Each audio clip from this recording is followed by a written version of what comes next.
Do you plan on doing more writing? Oh, yeah. I would love to write a sequel to Don't Bother the Neighbors. And I'm envisioning it to be just a bigger version of this project. Ideally, this is all just bubbling. So you're getting the inside scoop on this project, but it would be called Don't Bother the Neighborhood. And instead of a single Cthulhu monster being summoned, now it's 50 tentacles to fight off. And I'm also envisioning our lead maybe having a team of fighters to go after this monster. And it's all bubbling around in my head. So I hope that that can come to fruition. All of Girl Soup is behind it. So you very well might see this sequel to this film at some point. I would watch it. Do y'all do any, or have y'all considered doing any Indiegogo or Kickstarter, things like that? Help crowdfund any of your projects?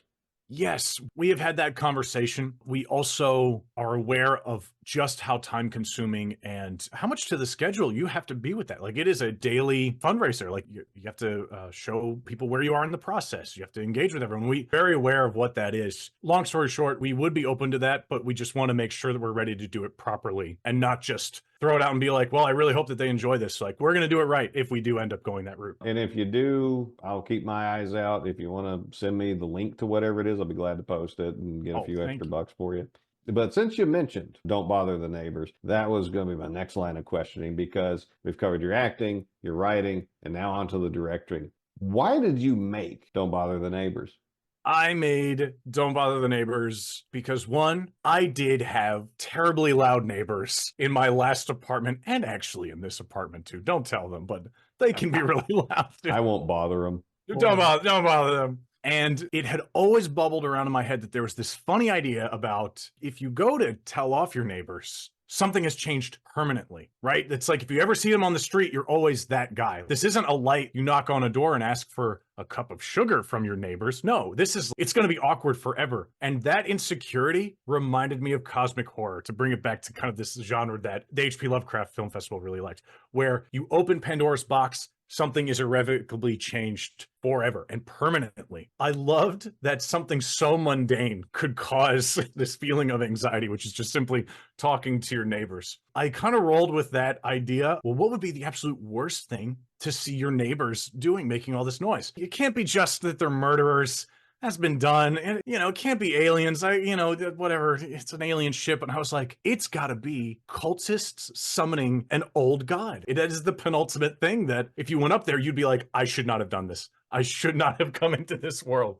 So to me, that was just very funny. I remember it had to have been just 2 years ago now because the short has been done for almost a year now. I would tell people this concept and they just dug it. They were just like, that sounds awesome. It's funny. It's got a great surprise. I love your idea of a fight scene at the end. So I had the validation from people that it was a funny idea. And then from there, when it actually kind of got around to like, all right, we got to actually talk about writing the script. What are our inspirations? What's it going to look like? I've grown up with John Carpenter and Stuart Gordon movies and Jackie Chan movies my whole life. And I have had a deep passion for them. And I totally relate to what you said, which is it's not about production value. Is there a creative spark? Can I see the people behind the camera? Was it a bunch of friends? Did they see something? Reanimator is a great example of that. It doesn't look real, and that makes it better. I don't know how to explain it. All of that was always bubbling with me when I'd really starting to get into these genre pictures. I want to bring that energy to our next short film.